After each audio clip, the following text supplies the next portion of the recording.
Hello students, welcome to EPG Pathshala. My name is D.K. Bhattacharya and we'll be discussing today about Neolithic revolution.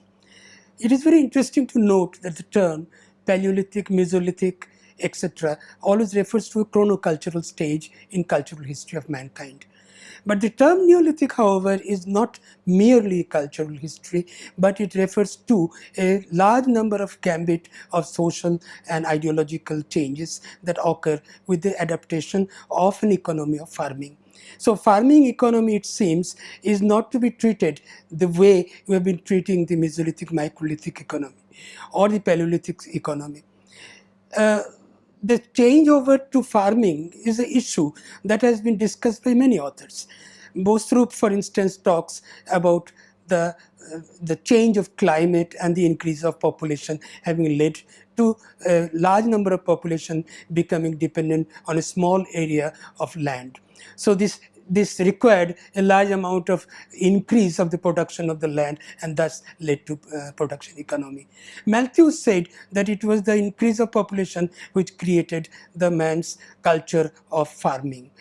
There was another person, who's Bennett, who said no, besides these change of economy or change of climate, there must have been a change in the social network. Social network means the social control of redistribution of produce.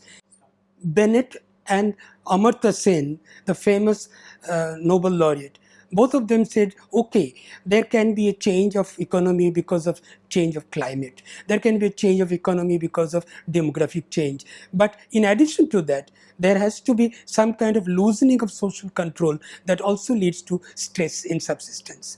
Let us look at the stress in subsistence experienced by man in the past. We find that the earliest stress in subsistence occurred in late Pleistocene when man shifted to the R-selected species from K-selected species. R-selected species are species both in animal and plant kingdom which are of short duration maturation period, and K-selected species are those both in animal as also plant kingdom which are of large maturation period. So in R-selected species you have rabbits, you have small mammals and also grass group which matures within 30 days or 60 days. It seems that the 35 to 15 degree latitude on both sides of the equator were the parts where this kind of dryness of early Holocene was not expected. So the forest land continued to exist in this landmass, the dense forest land. Of course, there was patches which had opening, and there must have been another kind of adaptational strategy. The point I'm trying to make is that if there is a forest land, the adaptational strategy does not change much. It remains in the early Pleistocene or late Pleistocene period. It remains hunting, gathering, collecting of tubers and roots and so on. But it was in the part which was exposed from the forest land that grassland emerges, and some of the grasses that were adapted to by men are the wheat, the barley, the rice, and of course the varieties of lentils. We have evidences coming from Baida in Iraq and Natufian, where you find late Pleistocene adaptation of this grass. Early groups of people were collecting the wild grass, and of course they were also hunting gazelle and wild ass. There is a very important change that takes place when you take to grass adaptation, or you take to collecting wild sirens, as you have in Tel Moribad, for instance, in the Zagros mountains, slopes of the Zagros mountains. You have wild seeds available and you can easily collect them and grind them for your consumption. Now, this is not agriculture, but this is the beginning, which happens around 11,000 to 12,000 BCE. Now, this group of development led to something unpredictable. The moment man started getting sedentary or semi-sedentary, because now he has the subsistence base available to him, the fat level in his body increases. And when the fat level in the body increases, ovulation starts. And ovulation starts, the man starts multiplying exponentially. So without knowing the reason, because man has adapted to a sedentary economy, the population started multiplying. And once the population started multiplying, there was a problem. The problem is like this. Earlier, when the population increased, the only way of surviving or making it normal was fission. The population will migrate into two groups and go to two different places. But once you have adapted to the seed economy, the wild seed, you can't really have a fission because you can't take the seed with you. Seed is geospecific. Since the seed is geospecific, it is not available everywhere. You have no alternative but to create this fission and carry this seed with you and plant it elsewhere in a bog or a riverbed. So thus you have a situation whereby by way of availability of no choice, man takes to planting, farming, but without knowing what will be the consequence of it. Farming will lead to a large number of modification of its earlier cultural behavior. Let us look at some of them. For instance, if you take to farming, the first thing you have a problem of is that you have to wait at one place for 90 days. For 90 days, you have to wait until the seed ripens and you can collect them. That means you take to sedentism again, you have to have some habitational structure. In other words, habitation structure is taken as a cardinal evidence of one having taken to farming. So Neolithic evidences are gone by 3 or 4 cardinal evidences. One of them is habitational structure. Second, when you have the harvest, you can't consume the harvest in one day. You have to keep it somewhere. So this is the first time you face what is known as surplus economy. You've never been having a surplus problem. Here you have a surplus problem. And what you do with the surplus? In the preceding cultural period, there are some evidences from Russia, etc., where you have found that they made a hole in the ground and kept their surplus. Though there was no seed surplus, they used to have flesh surplus. I'm sure some of the early farmers must have made a hole and made their material or whatever they harvest in the hole. And the morning they went for bringing the harvest back for their breakfast, and they found the seed is gone, there are plants instead. The first time he realizes that he can't use a hole in the ground to keep the seeds, the surplus that he has harvested. And what does he do? He takes the hole from the ground and brings it above. And this hole which is brought above is pottery. A pottery is an invention of man having felt that the seed cannot be kept underground, has to be brought above ground. He breaks a part of the hole above and creates pottery. In other words, one of the cardinal evidences of farming or Neolithic is that you have to have pottery. In fact, there are some Neolithic sites where there are no pottery, and we have to call them as aceramic Neolithic. That means pottery is not there, then they must have used baskets to keep their surplus. The third evidence of Neolithic farming is that you have to create a kind of a farmland. Because they are a nascent virgin forest, the trees have to be cut. Now, if the trees have to be cut to create an area of farming land where sun can reach the ground, a tree cannot be cut easily with stone implements. So they created a stone implement, a very interesting stone implement, which is called a celt. A kind of very homogeneous rock called dolorite was chosen, and it was first flaked, then it was ground, and it was made shining, and with these celts they cut the trees. So you have 3 cardinal evidences of an economy called Neolithic economy. These are having a habitation structure, number 2, having ceramics, number 3, having celts. In other words, you see that the influence of mere change of economy has its effect on so many aspects of life that you simply can't call it an evolution, you have to call it a revolution.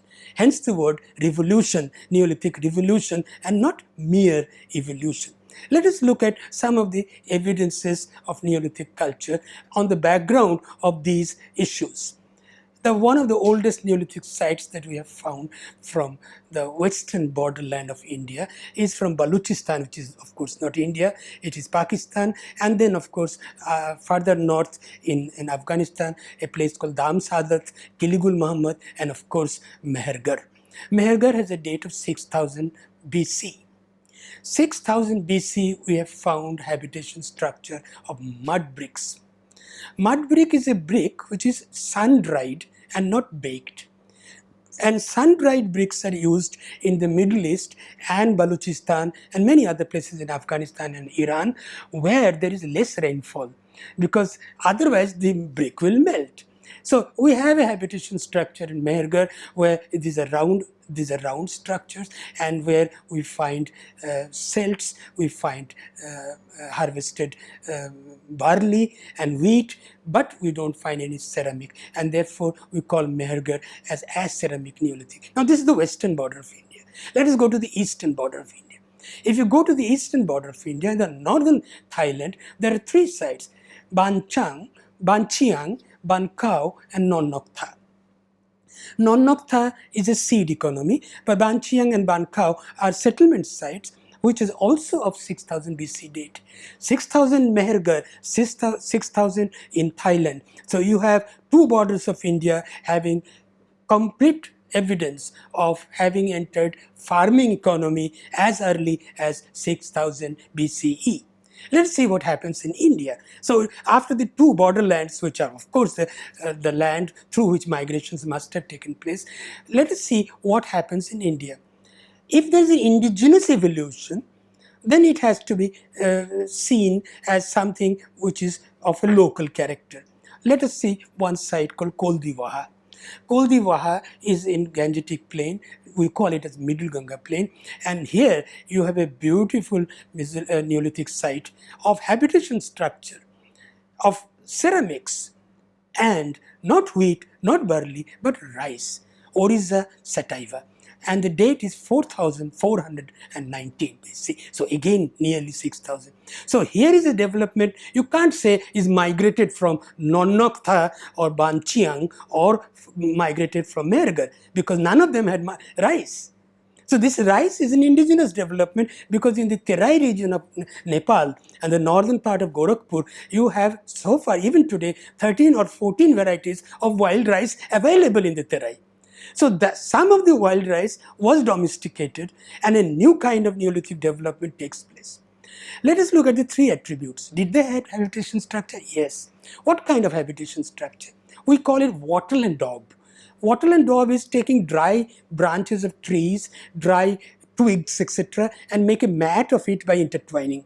And after making a mat, you plaster mud from both the sides of the mat, and a roof or a kind of a wall is created. Now this wattle and daub structure is quite common in India up to Iron Age, not only in early Neolithic but up to Iron Age. Koldiwaha therefore marks another indigenous development which has nothing to do with the East or nothing to do with the West. It has to be accepted as indigenous development of India. But let us look at some peculiar developments, like in Kashmir. For instance, in Jhelum, Srinagar Valley, you have a site called Burzahum. Now, Burzahum is evidently exogenous. It is not an indigenous development. Why? Because you find the dwelling is pit dwelling. They make a hole in the ground and live in the hole. Because it's cold outside, they live in the hole and they erect some sticks on the top of the hole and make a roof on top of it. So this is something which was not in India, and we find pit dwellings in China. So it seems to be exogenous from somewhere in China. Number two, in Burzahum, though Burzahum date is very young, it is 2300 BC. We are talking of 6000. Burzahum is 2300. So it's almost like our Harappan date. Second point of Burzahum is that anywhere a person is buried, with him a dog is buried.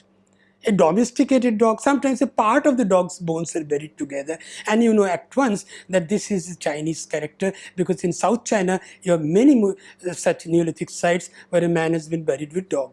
So these are exogenous characters. Third point, you find a kind of a trepanation which is not found elsewhere. As a hole is made in the skull near the temporal region, and it is believed that it is primitive surgery, because if the meningeal fluid in the skull increases and then the fluid can be drained out, then possibly it cures the pain or the delirium of the patient, and they tried it. 2300 BC, we have evidence of trepanation in Burzahum. Incidentally, I forgot to tell you that there is evidence of a hole being made in the molar teeth, a hole being made in molar teeth in 6000 BC in Mehergarh. So there must be some kind of infection of a cavity, and there must be pus accumulated, and it must have given excruciating pain, and they tried a primitive surgery without having any metal with them. So they must have used quartz stones to make a hole to drain out the pus. Now these are very interesting evidences of the borderland of India and does not compare with the indigenous developments. We can take the evidence of many other sites in the Middle Ganga, like Chopani Mando, there are many other sites. And each one of the sites are not of 5400 BC. There are many sites which are 2300 BC to 2500 BC and so on. Now this is the scenario in the Middle Ganga, and we do not have a Neolithic development either in Gujarat or in Haryana or in Punjab. So there is a terra incognita space here. The first time a culture develops in this region, Rajasthan included, is Harappan culture, which is an urban culture of Metal Age. But pre-metal evidences are very few in this part. Let us cross the Narmada. Let us cross Vindhyas and go to the southern part of India. Now, southern part of India, as I have told earlier, falls in the bracket of 35 degree latitude to 15 degree latitude. Now, this is the bracket where the rainforest has not become thin. The rainforest has become thin in early Holocene in the northern plains. But the southern part, the forest continues. Forest means they are thick-leaved trees, they are very dense, canopies of trees are connected, sun cannot reach the ground, a beautiful ecosystem for elephants to survive. It's the right kind of ecosystem for elephants, and you know Karnataka has all the elephants of India. Now this is the part where Neolithic economy enters. Now it certainly not enter because, as Bosrup has said, because of change of climate. It certainly did not enter, as Malthus have said, for change of demography. There was no pang of the stomach which made them do it. It occurred as late as 2000 BC. Harappa has come and gone, more or less gone. The Chalcolithic urban development in northwest India has flourished, and here in southern India occurs a small inside development of their own kind of farming. What is that own kind of farming? This is the part which does not receive much rainfall either, because both the western monsoon and the eastern monsoon exhaust themselves on the western Ghats and the eastern Ghats, depending on the year, month of the year, and by the time it comes to the central part, it is less than 25 inches a year. So it is a very, very rugged plain, highly dry, maybe some 20-25 degree inches rainfall, and they developed an adaptation to a new species of lentils. Now these new species of lentils are locally called as ragi and hulgi. Ragi and hulgi are millets. And these millets are sturdy millets. They don't want very high rainfall. They are like arhar dal in North India, and they can survive in very tough ecology, and they developed an adaptation to this. But when? 2300 BC. So a late development occurs, and I am trying to suggest that though this is a kind of a virgin ecosystem where the canopy of the trees are all combined, sun cannot reach the ground, yet there must have been patches of open areas. And these patches of open area created a new kind of ecosystem adaptation, an adaptational strategy for the patched region where there must have been some sun reaching the ground, and they could adapt to some lentils and hulgi and ragi. But basically, they took to a new angle, and this is again indigenous to India. They took to pastoral economy. Huge amount of buffaloes, huge amount of cattle, huge amount of sheep and goat, they started taking from one place to another up to Narmada and again back to the Kanyakumari, that is Kaveri Basin. Kaveri Basin, Narmada Basin, Krishna Basin, and of course Godavari Basin. The whole range, they have been migrating with their cattle, and peculiar habit they had. Wherever they have stayed back, and that they stopped in the night, or a couple of months they stopped. There, the cow dung they put into flame before leaving. So all these Neolithic sites have huge cow dung ash, and they are nicknamed as ash mound sites. Utnur and Maski are two famous ash mound sites. Now these ash mound sites, being 2000 BC date, having Neolithic cells, beautiful Neolithic cells, and large amount of grinders. I know wheat and barley also require grinding for making dough, but lentils like ragi and hulgi required sturdy grinders, and you find large number of grinders or mullers or saddle and corn in all these southern Neolithic sites. And you find certain peculiar habits. They bury their dead in their house, and they bury their dead in pottery. They take huge pots, 3 pots, break the bottom of it, put the dead body inside it, so they create a kind of indigenous coffin for the dead body and bury it, and they're called urn burials. So the situation is very peculiar. Here is a Neolithic which is later than Chalcolithic, which is later than at least Harappa. Number one. Number two, here is the Neolithic where you find in some places a bead, a microlith, of course, and sometimes a piece of metal also. In Tekkalkota, there's a site, we find a toe ring of gold. But just one toe ring of gold. Gold toe ring of Tekkalkota, for instance, is a small metal component. Then in Brahmagiri, you may have some metal objects. So the scenario is like this. You have a microlithic layer, and after that, immediately you have a metal chalcolithic layer. So there was a sandwiched period between Chalcolithic and Mesolithic, which was acting as Neolithic of South India, and the date was less than 2000 BC. Sankhaliya gave a word for it. He said, let us call it by a separate name and call it Neo-Chalcolithic. So Sankhaliya has the credit of coining the word Neo-Chalcolithic to mean this kind of late occurrence of farming in southern India, where the influence of metal from adjoining regions have already permeated. If I look at this issue of Neo-Chalcolithic of southern India, we find there are two varieties in it. One who have taken to the rocks and the slopes of mountains, big boulders, and there they made celts and so on, and possibly also in small patches made ragi and hulgi. But the other ones are the flatland ones, which are in the Krishna basin and the Godavari basin. These are the flatland adaptations like in Utnur and Maski, where you find pastoralism has been undertaken.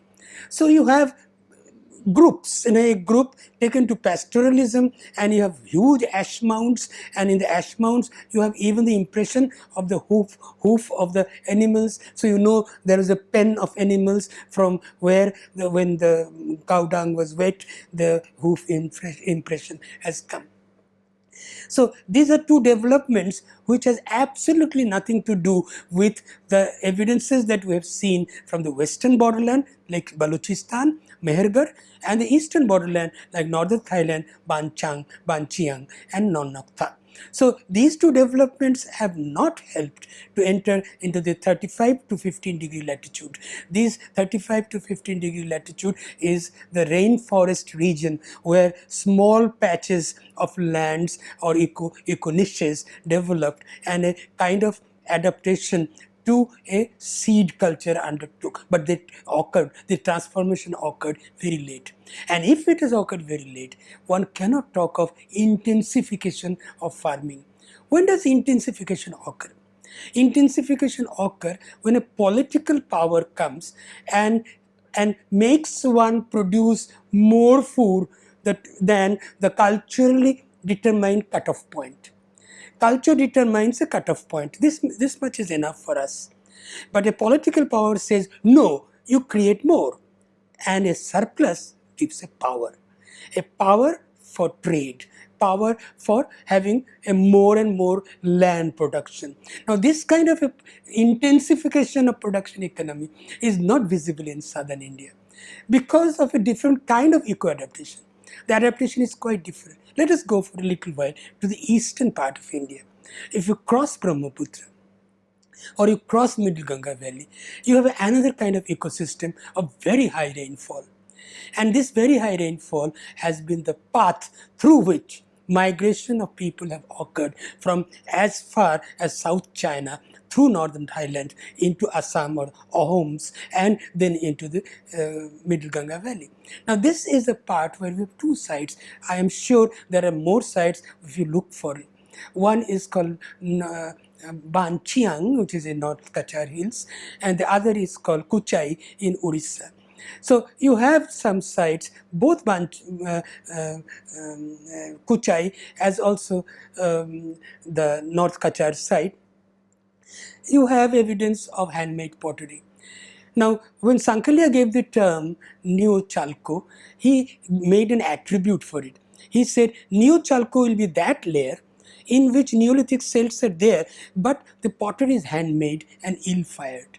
So handmade pottery is you make a hole in the ground and then with hand you make coils of clay and push them across the hole, and a kind of mold is created, and that mold is put into some kind of fire, not an organized fire. So you have blotchy gray, you have gray and white blotches in the face of the pottery. So handmade pottery with ill firing is a diagnostic attribute of Neolithic pottery or Neolithic nor Neo-Chalcolithic of South India.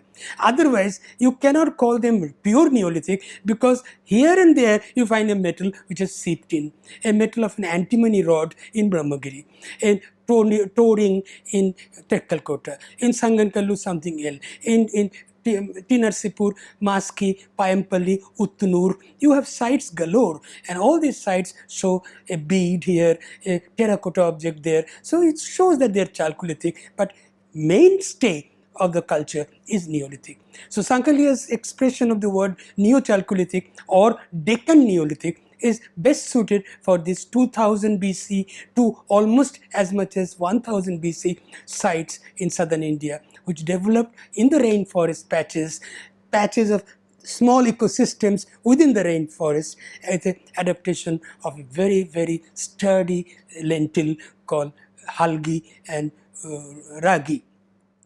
Otherwise, ragi and hulgi, I am sure, did not give them the surplus. They didn't go for intensification. What they did go for was pastoralism. A pastoralism is a very interesting economy where one cow can give you two in another year or two. So you can have a natural biological multiplication of your livestock without putting any input of labor in it, which is not possible in land agriculture, because land agriculture you require more land to create more. So there will be land hunger. And the moment you have a land hunger, you will have power, political power, which will try to usurp the land from here and land from there. You have no such political power necessary for Deccan Neolithic, the Ashmound Neolithic. So here is a development which is a fascinating one of indigenous kind and which is spread over a large area. In fact, the entire Deccan Plateau is, except the coastal region, is showing this Neo-Chalco development, which marks a kind of Neolithic revolution, which is quite different from those experienced in the western borderland, eastern borderland, and of course the Kuchai and the Daujali Hadeng sites. Thank you.